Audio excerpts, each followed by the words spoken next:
Hello everyone. In this class, we'll try to learn about digestion and absorption. Digestion and absorption. First coming to carbohydrate digestion.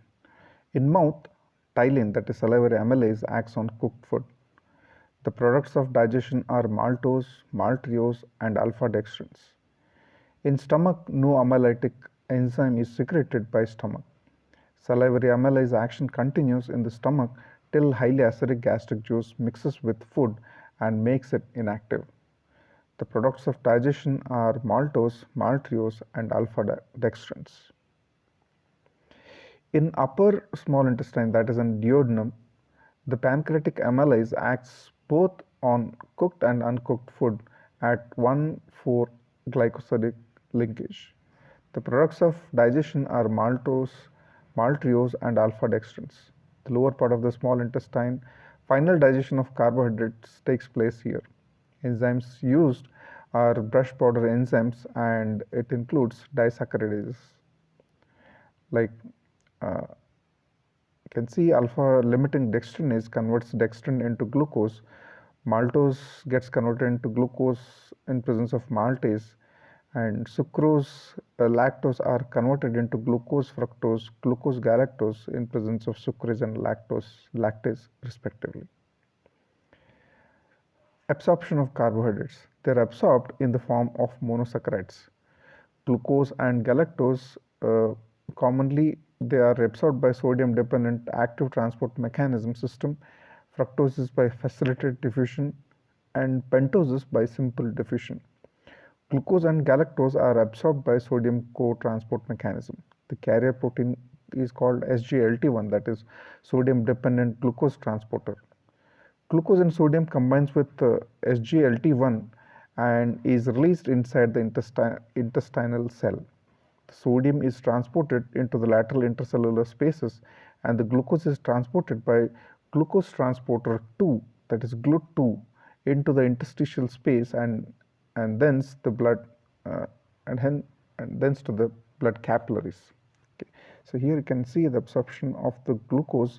It's always with the sodium with the SGLT1, and when it is glucose is reabsorbed, then it is transported to the blood by the by facilitated diffusion through the GLUT transport mechanism. Proteins digestion. In mouth, digestion of protein does not occur as there are no proteolytic enzymes in saliva. In stomach, pepsin, the important peptic enzyme of the stomach, is secreted by chief cells of gastric glands in an inactive form. Pepsinogen is then converted into pepsin by HCl. Pepsin is the most active at pH of range between 2 to 3 and is inactive at pH above 5. Therefore, HCl secretion by stomach is essential for the digestion of proteins. Pepsin acts on proteins and splits into proteases, peptones, and polypeptides. This splitting of proteins occurs as a result of hydrolysis at the peptide linkage between two amino acids. Gelatinase liquefies gelatin, and renin is absent in adult human, but it is abundant in infants, where it helps in the digestion of casein. Optimum pH of stomach is around 1.6 to 3.2. In small intestine, the protein digestion occurs mainly in the upper small intestine, that is in the duodenum and jejunum, under the influence of proteolytic enzymes from pancreatic secretion. Immediately on entering the small intestine from stomach, the partial breakdown products of the protein foods are attacked by major proteolytic pancreatic enzymes like trypsin, chymotrypsin, carboxypeptidase, and proelastase. Trypsin, chymotrypsin, and elastase, that is, these are the endopeptidases, act on the interior of the peptide chain to form small peptides. Elastases digest the elastin fibers. The carboxypeptidases or exopeptidases act on the terminal amino acids and produce small peptides into amino acids. Only a small percentage of the proteins are digested in the way to their constituent amino acids by pancreatic juices. Most remain as dipeptides and tripeptides. The last digestive stage of the proteins in the intestine lumen is achieved by enterocytes that line the villi of small intestine, mainly in the duodenum and jejunum. These cells have brush border that consist of hundreds of microvilli projecting from surface of each cell. In the membrane of each of these microvilli, there are multiple peptidases that protrude through the membranes to the exterior where they come in contact with the interstitial fluids. Two types of peptidase enzymes are especially important, aminopeptidase and several dipeptidases. They succeed in splitting the remaining larger polypeptides into tripeptides and dipeptides and a few into amino acids. Both the amino acids plus dipeptides and tripeptides are easily transported through the microvillar membrane into to the interior of the enterocyte. Finally, inside the cytosol of the enterocyte, there are intercellular peptidases that are specific for remaining types of linkages between amino acids.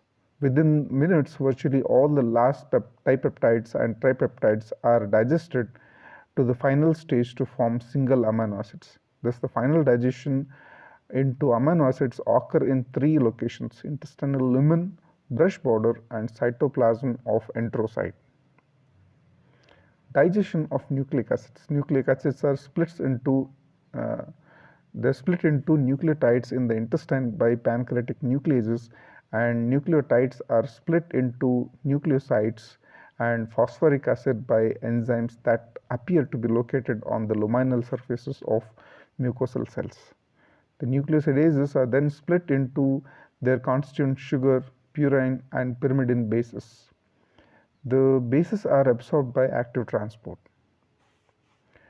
Transport and absorption. Most proteins after digestion are absorbed through the luminal membranes of the intestinal epithelial cells in the form of dipeptides, tripeptides, and few free amino acids. At last, seven different systems transport amino acids. At least seven different systems of transport of amino acids into enterocytes are there.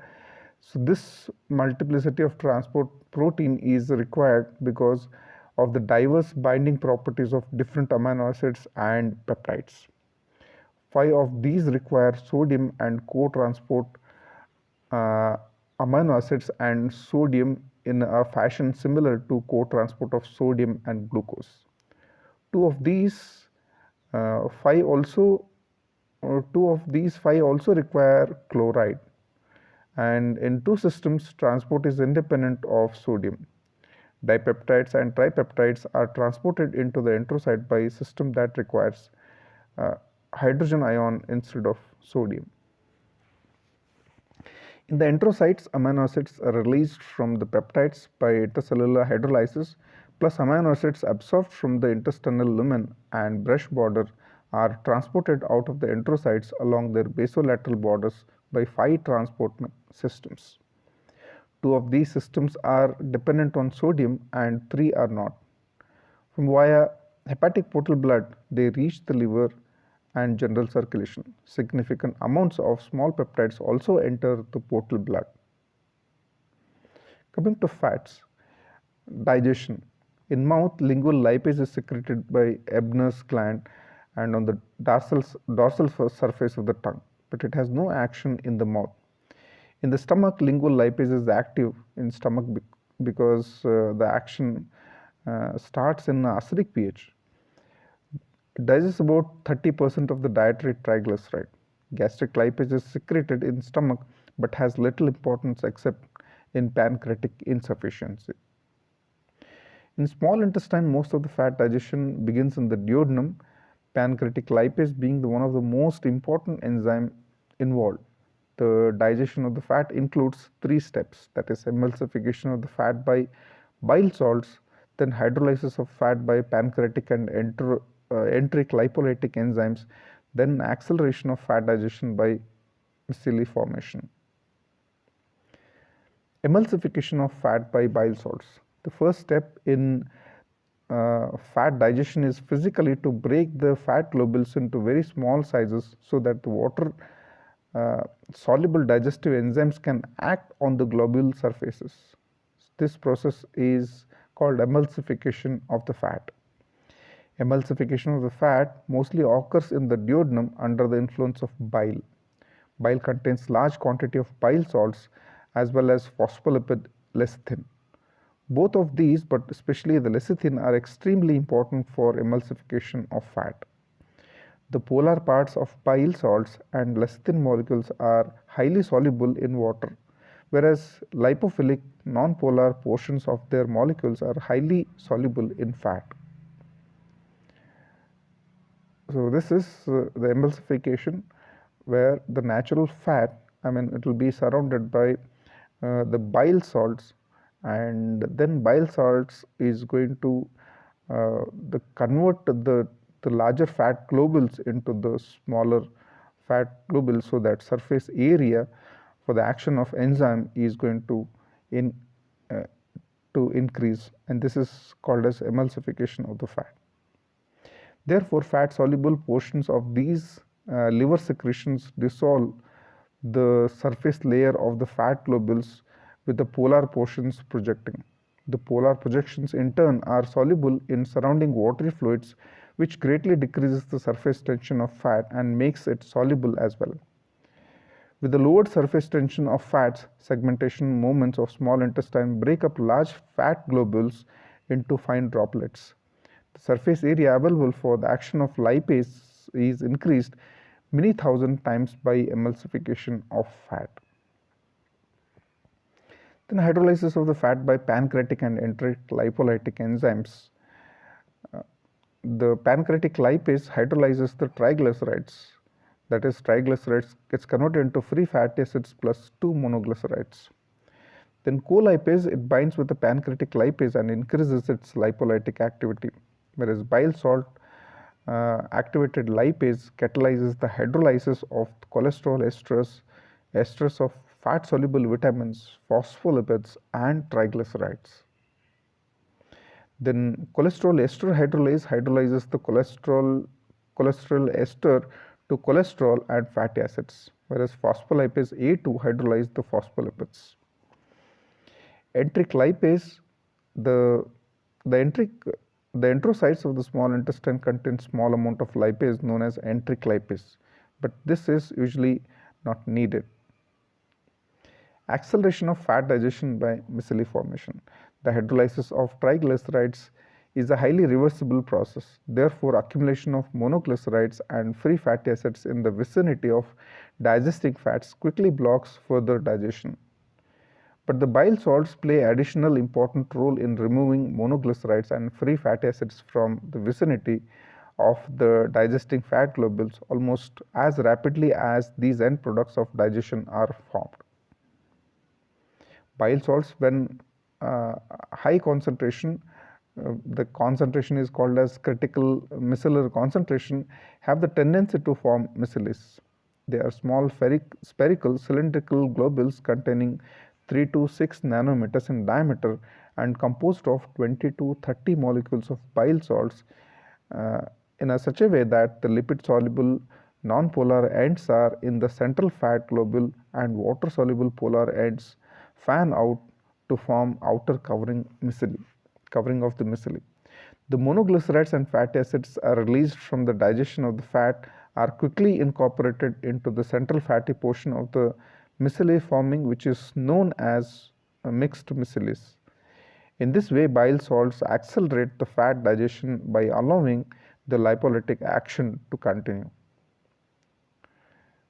So here, this is the mechanism how the bile salt is going to surround the lipids and by making them water soluble and to enzymes to act on them, and hence they are going to facilitate the digestion of the fats.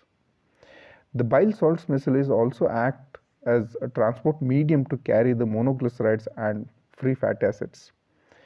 both of which would otherwise be relatively insoluble to brush borders of the intestinal epithelial cells. There, the monoglycerides and free fatty acids are absorbed into the blood, but the bile salts themselves are released back into the chyme to be used again and again.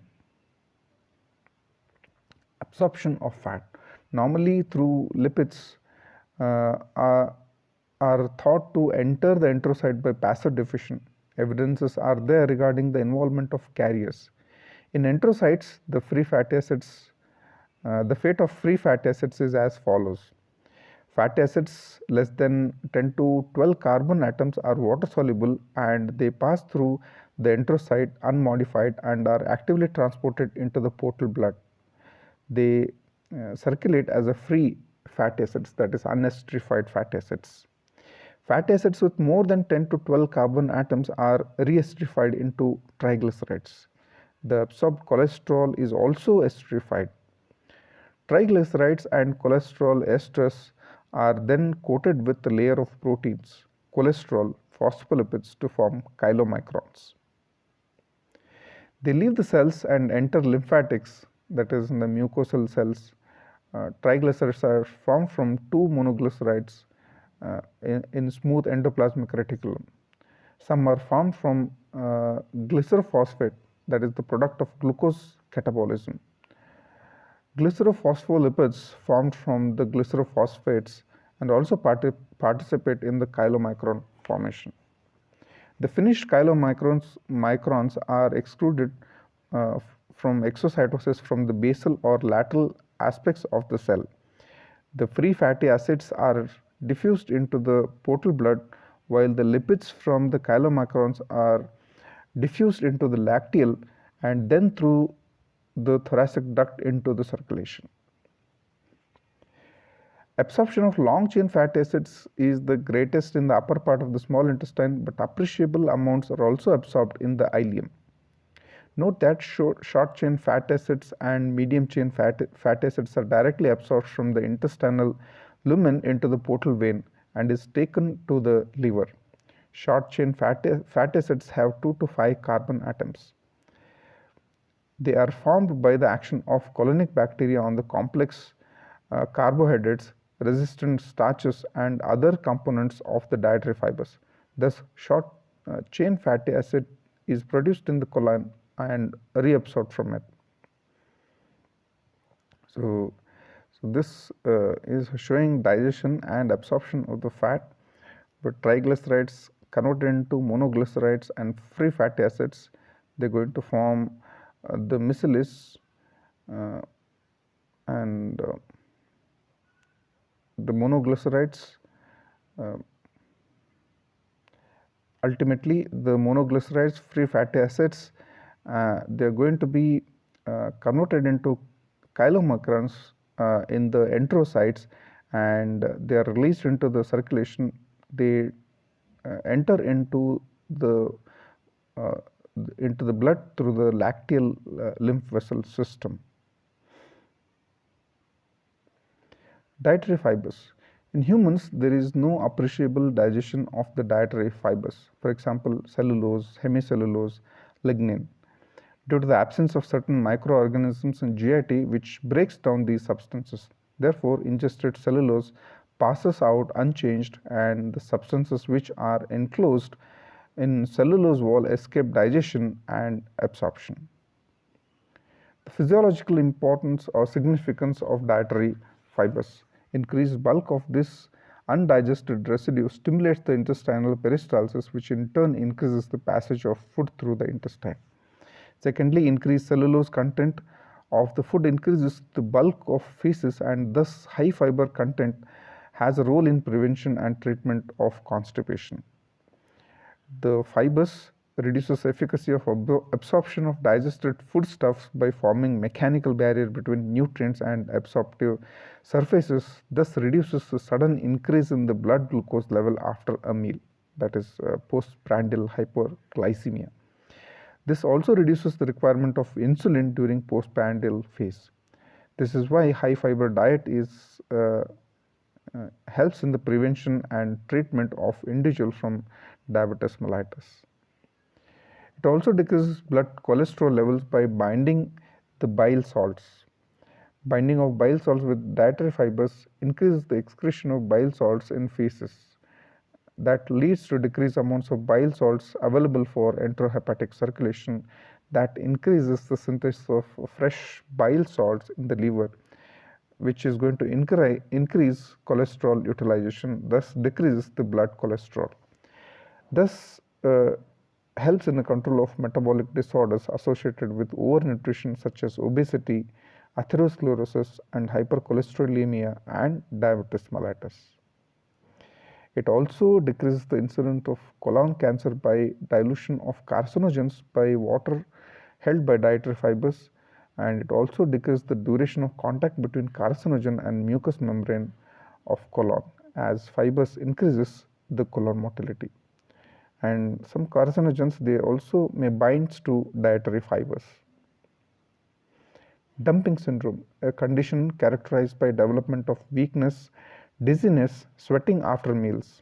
It may be seen in patients who have undergone complete removal of stomach or gastrojejunostomy. In these cases, food enters directly and rapidly into intestine and leads to this syndrome, and it is due to the following causes. Hypoglycemia. In these patients, the absorption of food is also very quick, in which is slow in normal individual due to the action of stomach. Therefore, uh, glucose are absorbed rapidly, which stimulate insulin secretion. This increased insulin ultimately leads to hypoglycemia, that is called as late dumping syndrome. Then secondly, the rapid entry of hypotonic meal into the intestine, which causes a rapid movement of water into gut from plasma, thus providing hypovolemia and hypotension. Thank you.